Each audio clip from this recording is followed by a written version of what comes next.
हमारे साथ मौजूद हैं मुख्य निर्वाचन पदाधिकारी मध्य प्रदेश श्री अनुपम राजन। अनुपम राजन जी, इस समय मध्य प्रदेश में जो विधानसभा के चुनाव चल रहे हैं, विधानसभा चुनाव मध्य प्रदेश 2023 के चुनाव बहुत ही निष्पक्ष और स्वतंत्र रूप से संपन्न हो, इसके लिए भरपूर प्रयास कर रहे हैं और अपना पूरी कोशिश कर रहे हैं और लगातार उसमें अपनी निगरानी में रखे हुए पूरी चुनाव प्रक्रिया को लगातार वो दौरे कर रहे हैं और एक एक चीज़ पर उनकी नज़र है। तो हम उन्हीं से जानेंगे कि मध्य प्रदेश का जो चुनाव है उस चुनाव में किस तरह की प्रक्रिया का पालन अभी हो रहा है। सर, आपका बहुत बहुत स्वागत है हमारे चुनाव आयोग कार्यक्रम संवाद में।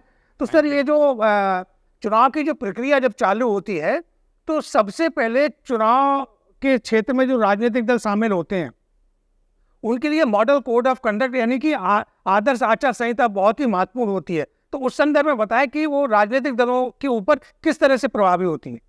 ये आदर्श आचार संहिता, जिसको हम मॉडल कोड ऑफ कंडक्ट कहते हैं, जिस दिन से चुनाव की घोषणा होती है उस दिन से प्रभावशील हो जाती है। तो एक सेट ऑफ रूल्स हैं, एक बिहेवियर है, लोगों से डूज एंड डोंट्स की बात होती है कि आप क्या करें क्या ना करें।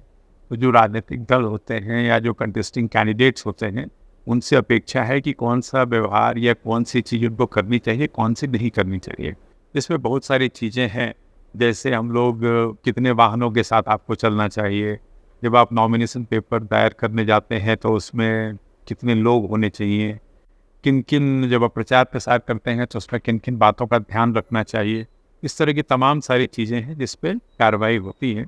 और यदि कोई आदमी इसका उल्लंघन करता है, जैसे मान लीजिए कि धर्म के नाम पे आप वोट नहीं लेंगे, धार्मिक स्थानों का उपयोग नहीं करेंगे, कोई ऐसी बात नहीं कहेंगे अपने प्रचार के दौरान जिससे वैमनस्यता फैलती हो, या जिसको कहते हैं कि पर्सनल अटैक्स नहीं करेंगे, किसी पार्टी के प्रोग्राम एंड पॉलिसीज़ की आप आलोचना करेंगे लेकिन उसके व्यक्तिगत जीवन के बारे में आप बात नहीं करेंगे। बहुत हम जो चीज़ें ऐसे आरोप नहीं लगाएंगे, जो अनवेरीफाइड आरोप जिसको हम कहते हैं, वो सब नहीं करेंगे।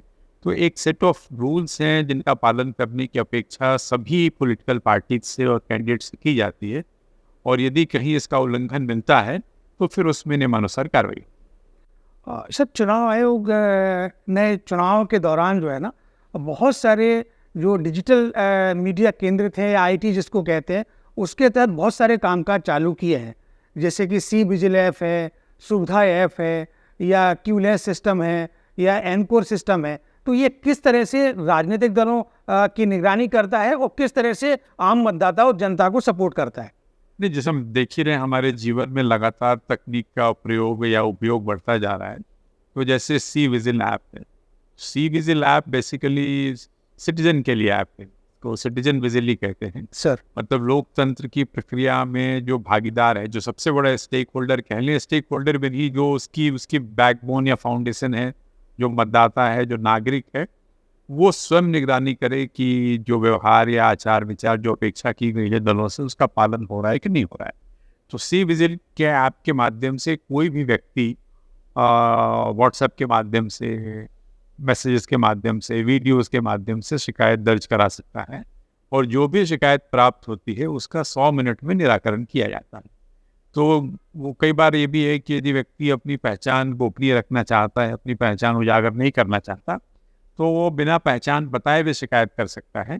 और चूंकि ये सारा कुछ एक तरह से आप कहें कि जियो टैग है, तो जो व्यक्ति जहाँ से शिकायत कर रहा होता है तो उसका लैटलॉन्ग चूँकि उस पर मैप्ड है, तो हमारी टीम, जो फ्लाइंग स्क्वाड की टीमें हैं, वो सारी वहाँ पहुँच जाती हैं और फिर उस शिकायत का तत्काल निराकरण करते हैं। तो ये तो सी विजिल की बात हो गई। लेकिन इसके साथ जैसे हम सुविधा ऐप की बात करते हैं, तो सुविधा ऐप के माध्यम से जो हमारे लोग, कई बार उससे परमिशंस वगैरह भी उससे लिंक किए हुए हैं जी। तो कई बार जो पॉलिटिकल पार्टीज प्रचार के दौरान सभा करने की अनुमति है, वाहनों की अनुमति है, गेस्ट हाउस के उपयोग की अनुमति है, तो ये भी ध्यान रखा जाता है कि इस पे जो पार्टी इन पावर है उसकी मोनोपोली नहीं हो। तो इस सारे में टाइम स्टैंपिंग है, तो आप first come first serve basis पे इसका अलॉटमेंट होता है। सक्षम ऐप है, जो हमारे दिव्यांग साथी हैं उनके लिए, जो मतदान केंद्र में जो सुविधाएं चाहते हैं उसके लिए वो कर सकते हैं। क्वेलिटी के बारे में हम लोग जानते हैं, जब आयोग ने वो वोटिंग की सुविधा दी है, वो विकल्प आप एक्सरसाइज कर सकते हैं। आपने क्यूलेस की बात की, जो हम लोग प्रयास कर रहे हैं, इस चुनाव में कि मतदाता एक विंडो, एक स्लॉट हो जहां वो पहले सेलेक्ट कर ले टाइम और जाकर के उसके वेटिंग टाइम रिड्यूस कर रहे हैं, वो जाकर के वोट डालता है। इस तरह के तमाम सारे ऐप्स हैं जिसके माध्यम से हम लोग इस पूरी प्रक्रिया को और सरल, सुगम और निष्पक्ष बनाने का प्रयास कर रहे हैं। जो एनकोर सिस्टम है उससे भी कहीं ना कहीं चुनाव की पूरी प्रक्रिया में वो सहायक सिद्ध हो रहा है, तो उसकी किस तरह की फंक्शनिंग है? नहीं, एनकोर के माध्यम से जितने जैसे नॉमिनेशन पेपर्स होते हैं, जो क्रिमिनल एंटीसीडेंट्स के एफिडेविट्स होते हैं, जो मतदान का प्रतिशत होता है, तो ये सारी चीज़ें ऑनलाइन रियल टाइम बेसिस पे उपलब्ध होती हैं, जिसके माध्यम से एक ट्रांसपेरेंसी भी है और एक्यूरेसी भी है। तो काफ़ी बड़ा रोल है एनकोर सिस्टम। ये सर सोशल मीडिया का बहुत ज़्यादा प्रचलन है और चुनाव में सोशल मीडिया और फेक न्यूज़ पर कंट्रोल करना और उसको रोकना, ये चुनाव आयोग के समक्ष एक चुनौती है। तो इसको किस तरह से हैंडल करने या रोकने के लिए प्रयास आयोग कर रहा है? नहीं, जैसे जितने सोशल मीडिया प्लेटफॉर्म्स हैं उनकी हम लोग निगरानी करते हैं, उनको मॉनिटर करते हैं। हर जिले में भी और राज्य स्तर पर भी सोशल मीडिया की निगरानी के लिए सेल बने हुए हैं। और यदि ऐसा कोई पोस्ट आता है जो हमें लगता है कि अनवारंटेड पोस्ट है या कोई ऐसा पोस्ट है जो मॉडल कोड ऑफ कंडक्ट को वायलेट करता है, या अदरवाइज ऑल्सो आपको लगता है कि नहीं साहब ये पोस्ट दो कम्युनिटी के बीच में हेट्रेड फैला रहा है, या ये पोस्ट कोई सोशल अनरेस्ट का कारण बन सकता है, डिस्टर्बेंस का कारण बन सकता है, तो आयोग के डिफरेंट सोशल मीडिया प्लेटफॉर्म्स के साथ टेक डाउन एग्रीमेंट्स हैं। जी। तो हम लोग चाहे वो फेसबुक हो, चाहे वो ट्विटर हो, चाहे वो इंस्टा हो, कोई भी हो, तो फिर उस पर हम फिर कार्रवाई करते हैं, उनसे रिक्वेस्ट करते हैं, वो अपनी इंक्वायरी के बाद उस पोस्ट को वहाँ से अपने वॉइस से हटाते भी। ये सर अभी चुनाव के दौरान बहुत जब मतगणना होगी और अभी जब मतदान भी होगा, तो आयोग अपने स्तर पर इंटरनेट के माध्यम से बहुत सारी वेबकास्टिंग करता है। तो इस बार मध्य प्रदेश में वेबकास्टिंग कितनी जगह होना संभव है? ये आयोग के निर्देश है कि कम से कम 50% मतदान केंद्रों पे, 50% मतदान केंद्रों पे वेबकास्टिंग की जाए, लाइव स्ट्रीमिंग की जाए। तो हमारे लगभग 65,000 के आसपास मतदान केंद्र हैं, एग्जैक्टली 64,523 हैं, इसमें से न्यूनतम 50% पे वेबकास्टिंग करेंगे। आयोग ने न्यूनतम की बात कही है, इसके अतिरिक्त भी यदि कहीं आवश्यकता होती है बूथ की सेंसिटिविटी के हिसाब से, और कैंडिडेट्स नॉमिनेशन चल रहा है, तो कई बार कैंडिडेट कौन है किस क्षेत्र में, उसके कारण भी वो असेंबली कॉन्स्टिट्यूंसी सेंसिटिव हो जाती है या कुछ मतदान केंद्र सेंसिटिव हो जाते हैं, तो वहाँ भी वेबकास्टिंग की व्यवस्था की जाएगी। प्रयास ये है कि वेबकास्टिंग के माध्यम से जो मतदान केंद्रों का बेहतर हम सुपरविजन कर सकें रियल टाइम बेसिस पे दूर से बैठ कर। ये सर जो चुनाव में जो कैंडिडेट शामिल होते हैं और जब वो नॉमिनेशन फाइल करते हैं, तो आमतौर पर बहुत सारे कैंडिडेट को जानकारी नहीं रहती कि उनका खर्च जो है ना वो कब से लागू होगा उन पर। और यदि कोई स्टार प्रचारक कभी कोई सभा करता है या उनका नाम का उल्लेख करता है अपनी मीटिंग में या उनको डायस पर बुलाता है, तो क्या वो उनके खाते में कब से जुड़ना चालू होगा? नहीं, जिस दिन से आप नॉमिनेशन फाइल करते हैं, कोई भी कैंडिडेट जिस दिन से नॉमिनेशन फाइल करता है उस दिन से उसका खर्चा जुड़ता है। और खर्च की सीमा में पता है 40 लाख रुपए है विधायकों के लिए, और एक्सपेंडिचर ऑब्जर्वर्स होते हैं जो हर विधानसभा क्षेत्र में हैं, सब लोग आ भी गए हैं, और पूरे कैंपेन पीरियड के दौरान 3 बार उसको अपने खर्चे देने होते हैं स्वयं या एजेंट के माध्यम से।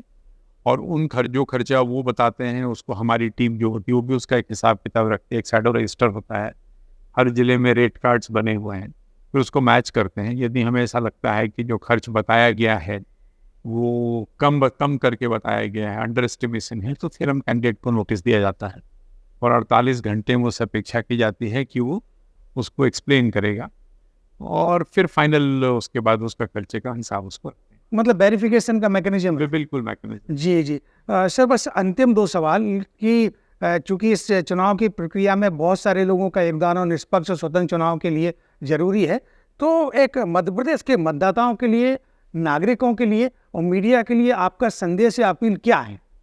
ये सबसे पहले तो मैं ये कहना चाहूँगा कि एक जागरूक मतदाता बने। जैसे हम लोगों ने सी विजिल की बात की, यदि किसी को भी कहीं भी मॉडल कोड ऑफ कंडक्ट का, आचार संहिता का उल्लंघन दिखता है तो सी विजिल ऐप का उपयोग करें, आप शिकायत करें, हम लोग तत्काल उस पर कार्रवाई करेंगे। इसके अतिरिक्त जो मैं अनुरोध करना चाहूँगा एथिकल वोटिंग की, कि हम आप ये जो बहुत बड़ा अधिकार है जो हमें लोकतंत्र में मिला है, तो हम जो नैतिक मतदान जिसको कहते हैं, बगैर किसी चीज़ से प्रभावित हुए बिना आप अपना मतदान करें। तीसरी और अंतिम बात कि मतदान अवश्य करें। 17 नवंबर को मतदान है। वो सभी मेरे साथी, सभी लोग जिनका नाम मतदाता सूची में है, आप मतदान जरूर करिए। ये बहुत बड़ा अधिकार है, हमें इसको खोना नहीं है। लोकतंत्र की मजबूती के लिए सबसे ज़्यादा जरूरी है कि आप इस प्रक्रिया में अपनी हिस्सेदारी निभाएं, आप मतदान करें। तो ये सर बस अंतिम सवाल कि जो कैश ट्रांसफ़र होता है एटीएम के या बाकी के माध्यम से, तो आयोग अपने स्तर पर इस पर किस तरह की निगरानी कर रहा है? ये सभी बैंक्स के साथ, जो इनके स्टेट लेवल बैंकर्स कमेटी है, डिस्ट्रिक्ट लेवल बैंकर्स कमेटी, इनके साथ बैठ कर के एसओपी बनाई गई है कि एटीएम के माध्यम से जो कैश ट्रांसफ़र होता है उसके बाकायदा डिटेल्स होते हैं। तो एक सेट ऑफ डॉक्यूमेंट्स भी प्रिस्क्राइब किए गए हैं जो एटीएम वाले रखते हैं, ताकि उनको अनावश्यक नाकों पे चेकिंग में दिक्कत भी नहीं हो, और ये भी ध्यान रखा जाए कि उनकी आड़ में कहीं उसमें गलत तरह से कैश का परिवहन नहीं हो। तो हम लोग उसका ध्यान रख रहे हैं। ये सर पॉलिटिकल पार्टी के लोग यदि जो विज्ञापन अपना चलाते हैं तो उनको प्री सर्टिफिकेशन आपके यहाँ से कराना पड़ता है। यदि वो नहीं कराते और वो चलाते हैं तो वो किस दायरे में आएगा? ये अगर वो प्री सर्टिफिकेशन नहीं कराते हैं तो उसमें कानूनी प्रावधान है जिसमें उनके खिलाफ कार्रवाई का प्रावधान है, वो कार्रवाई होती है। इलेक्ट्रॉनिक मीडिया में, प्रिंट मीडिया में तो वो चला सकते हैं, उसमें प्री सर्टिफिकेशन की ज़रूरत 48 घंटे के अंदर पड़ती है, बाकी समय नहीं पड़ती। लेकिन एमसीसी के प्रावधान जरूर लागू होते हैं। तो अगर आप कोई ऐसे विज्ञापन के माध्यम से कोई ऐसी चीज़ लाते हैं जो एमसीसी का उल्लंघन है, तो उसमें भी कार्रवाई। पेड न्यूज़ को लेकर ये जो चीज़ें चलती रहती तो उस पर भी आयोग पूरा अपने आयोग की पूरी नज़र है, वो प्रतिदिन जो अखबार में छपता है उसको हम लोग देखते हैं, और यदि वो पेड न्यूज़ की श्रेणी में आता है तो डिस्ट्रिक्ट एमसीएमसी है, स्टेट लेवल पे एमसीएमसी बनी हुई है, उनके माध्यम से उस पर कार्रवाई। तो बहुत बहुत धन्यवाद सर आपका। और ये थे हमारे साथ श्री अनुपम राजन जी, जिन्होंने मध्य प्रदेश में जो विधानसभा चुनाव 2023 चल रहे हैं, जिसकी की मतदान जो है ना 17 नवंबर को होना है और मतगणना 3 दिसंबर को होना है, उन्होंने मध्य प्रदेश में चुनाव प्रक्रिया को लेकर पदाधिकारी कार्यालय के स्तर पर जो भी कार्रवाई हो रही है, जो भी जिलों में, जो भी विधानसभा क्षेत्रों में एक्टिविटी हो रही है, उसके पूरे एक एक चीज़ पर उनकी नज़र है। पूरी की पूरी मशीनरी उस पर ध्यान दे रही है। और हमारे को बहुत सारी जानकारी जो चुनाव प्रक्रिया के दौरान राजनीतिक दलों को, उनके अभ्यर्थियों को और मीडिया को और मध्य प्रदेश के मतदाताओं को और नागरिकों को होना बहुत जरूरी है, उसके संदर्भ में बहुत विशेष और बहुत ही अलग तरह से जानकारी दी है। सर बहुत बहुत धन्यवाद। Thank you very much. Thank you.